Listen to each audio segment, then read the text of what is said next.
Hero ओनोदा इतिहास में एक ऐसा नाम जो हमेशा याद रखा जाएगा। 1922 में जन्मे वो इंपीरियल जापानीज आर्मी में एक सिपाही बने। ओनोदा की कहानी अटूट वफादारी, गजब की हिम्मत और इंसानी जज्बे की ताकत की कहानी है। ये एक ऐसी कहानी है जो आज भी दशकों बाद लोगों को हैरान और प्रेरित करती है। ओनोदा की जिंदगी ने दिसंबर 1944 में एक अजीबोगरीब मोड़ लिया। वो फिलीपींस के लुभांग आइलैंड पर तैनात थे।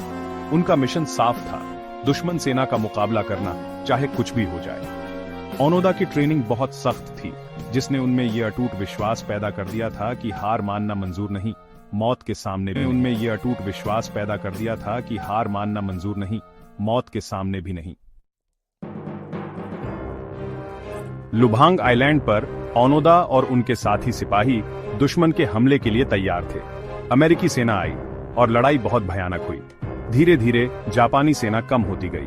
ओनोदा की यूनिट को एक जरूरी आदेश मिला, तुम्हें गोरिल्ला युद्ध करना है, अपनी जान खुद नहीं लेनी है। 3 साल लग सकते हैं, 5 साल लग सकते हैं, लेकिन कुछ भी हो जाए हम तुम्हारे लिए वापस आएंगे। ये शब्द ओनोदा के लिए भगवान का वचन बन गए। वो और 3 दूसरे सिपाही घने जंगल में चले गए, अपने आदेशों का पूरी तरह पालन करने के लिए। वो जंगल में उगने वाले फल, केले, नारियल और जो भी जानवर शिकार कर सकते थे, खाकर जिंदा रहे। वे स्थानीय खेतों पर हमला करते रहे, इस यकीन के साथ कि वो अभी भी युद्ध में हैं। साल दशकों में बदल गए।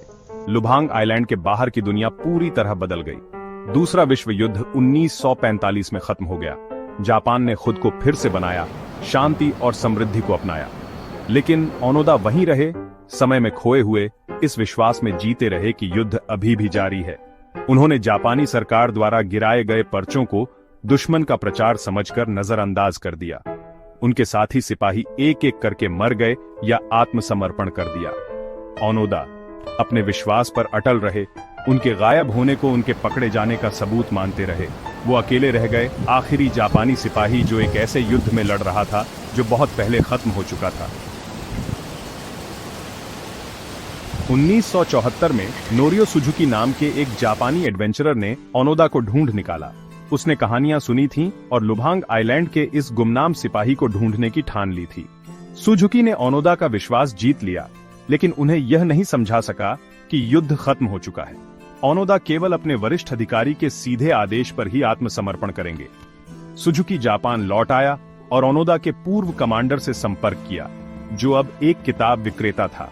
वो लुभांग वापस आया और आधिकारिक तौर पर ओनोदा को उनकी ड्यूटी से मुक्त किया। ओनोदा की जापान वापसी एक बड़ी खबर बन गई। कुछ लोगों ने उन्हें हीरो माना, जबकि कुछ ने उनके फैसले पर सवाल उठाए। उन्हें एक ऐसी दुनिया में ढलने में मुश्किल हुई जिसे वो अब समझ नहीं पा रहे थे। आखिरकार वो ब्राजील चले गए, जहां उन्हें खेती में सुकून मिला। बाद में वो बच्चों के लिए एक नेचर कैंप खोलने जापान लौट आए, जहां वो अपने सर्वाइवल स्किल्स और प्रकृति के प्रति अपने प्यार को शेयर करते थे। हीरो ओनोदा का 2014 में निधन हो गया।